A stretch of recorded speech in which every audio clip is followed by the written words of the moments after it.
नमस्कार शेतकरी मित्रांनो, स्वागत आहे तुमचं आपल्या कृषी कन्या यूट्यूब चॅनलवर। बघा शेतकरी मित्रांनो, आज 1 मे 2025 रोजी आजची संपूर्ण महाराष्ट्रातील हळद बाजारभाव लाईव्ह व्हिडिओच्या माध्यमातून आपण बघणार आहोत। तत्पूर्वी आपण चॅनल नवीन असेल तर चॅनलला सबस्क्राईब करा, व्हिडिओला लाईक करा आणि बेल आयकॉन नक्की दाबा, त्यामुळे तुम्हाला नवीन व्हिडिओचे अपडेट लगेच बघायला मिळतील। चला तर व्हिडिओ सुरू करूया। बघा शेतकरी मित्रांनो, कृषी उत्पन्न बाजार समिती सांगली आवकाली आहे 12,504 क्विंटल, जास्तीत दर मिळालेले 18,600 रुपये जात आहे राजापुरी हळद।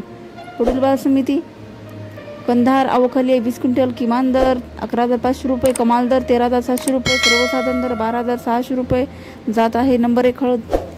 तसेच पुढील बाजार समिती मुंबई आवकाली आहे 221 क्विंटल, किमान दर 18,000 रुपये, कमाल दर 24,000 रुपये, सर्वसाधारण दर 21,000 रुपये जात आहे लोकल हळद। तसेच पुढील बाजार समिती हिंगोली आवकाली आहे 2,110 क्विंटल, किमान दर 10,500 रुपये, कमाल दर 12,800 रुपये, सर्वसाधारण दर 11,650 रुपये।